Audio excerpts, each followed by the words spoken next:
কার কখন মৌত হবে একমাত্র আল্লাহ ছাড়া কেউ জানে না। এই জন্য আমি বলবো, বাপ ভাই মা বোন এদিক ওদিক না দেখে ফ্রি মাইন্ডে চোখ বন্ধ করে নির্মম চিন্তে অজুর সাথ নির্জন জায়গাতে বসে আল্লাহ আল্লাহ রাসূলের জিকির আজকার করতে থাকবেন। কারণ কখনকার মৌত হবে একমাত্র আল্লাহ ছাড়া কেউ জানে না। ইমানের সাথে যদি মৌত হয় তাহলে তো কোনো টেনশন নাই।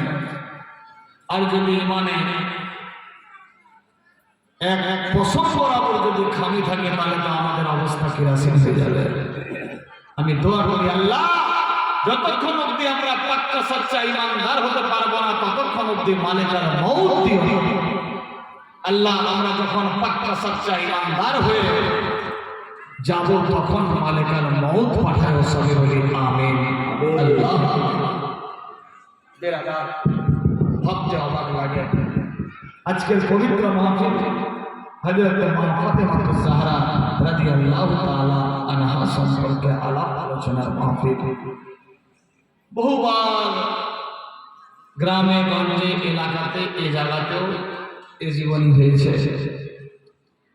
আমি হয়তো কয়েকবার করেছি। যাই হোক, বিশ্ব নবীর প্রতি মা ফাতেমা জাহরা बचपन काल, फातेमार बयस 6 থেকে 7 বছর।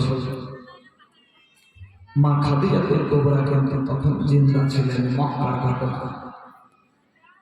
আহারে বাপ পিয়ারি বেটি 4 বোন, কেউ কেউ লিখেছে 3 বোন। উম্মে কুলসুম, হযরত সাইয়েদনা जैनब, हजरत सैयदना रुकैया,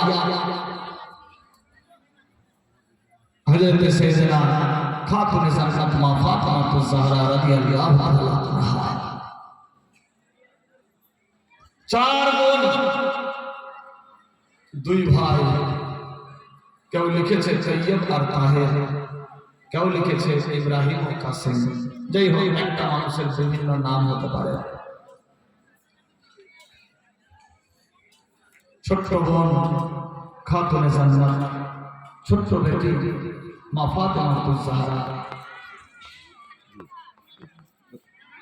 আমার আল্লাহ পাক রব্বুল ইজ্জত বলে, তোমরা আমার ওয়াহদানিয়ত থেকে দূরে যেও না, তোমরা আমার শুকরিয়া আদায় করো। আমি আল্লাহ ও নিয়ামত দিয়েছি তোমাদেরকে। আমি আল্লাহ সিস্টেম করেছি সকালে উঠে 2 রাকাত ফজরের সুন্নাত, 2 রাকাত ফজরের ফরজ। কিন্তু কোন বান্দা কিংবা বান্দি হয়তো সকালে উঠে সুন্নতও পড়ে না, ফরজও আদায় করে না, কিন্তু তার ঠিক টাইম মোতাবেক আমি রুজি জোগাড় দিয়ে দিই। আমি আল্লাহ চাইলে খাবার ছিনিয়ে নিতে পারতাম, কিন্তু খাবার ছিনাই না, খাবার টাইম মোতাবেক আমি দিয়ে দিই। আবার জোহরের সময় জোহরের নামাজ আদায় করে তারপর খাবার সিস্টেম। বান্দা কাজের ঠেলায় সালাত আদায় করতে পারে না, গোসল সেরে খাবার খেতে বসে যায়। আমি আল্লাহ চাইলে খাবারটাকে ছিনিয়ে নিতে পারতাম, কিন্তু খাবারটাকে ছিনাই না, টাইম মোতাবেক খাবার খাই। আমি আল্লাহ পাক তবু বান্দার প্রতি ইহসান করি। বান্দা হয়তো সময় মোতাবেক আমার ইবাদত করবে, আমার ইবাদত করবে। বিরাদার এইরকম ভাবে বিকেল হয়ে গেল, খেয়ে দিয়ে ঘুমিয়ে গেলেন, বিকেল বেলা উঠে মার্কেট গেলেন, আসরের সালাত আদায় করলেন না। আল্লাহ পাক দেখছে বান্দা তো আমার নাম নিল না, তবু আল্লাহ পাক নিরাশ। আপনার ঠিক সিস্টেম মোতাবেক মার্কেট পৌঁছে গেলেন, চাই পান খেয়ে মাগরিবের সময় আড্ডা মারলেন, সালাত পড়লেন না, আল্লাহ পাক তবু আপনার রুজি ছিনিয়ে নিল না। আল্লাহ পাক চাইলে চা খেতে খেতে আপনার মৌত দিয়ে দিতে পারত, কিন্তু দেয়নি। চায়ের কাপ হাত থেকে কেড়ে নিতে পারত, কোনো বাহানা লাগিয়ে পড়ে যেত, কিন্তু পড়েনি।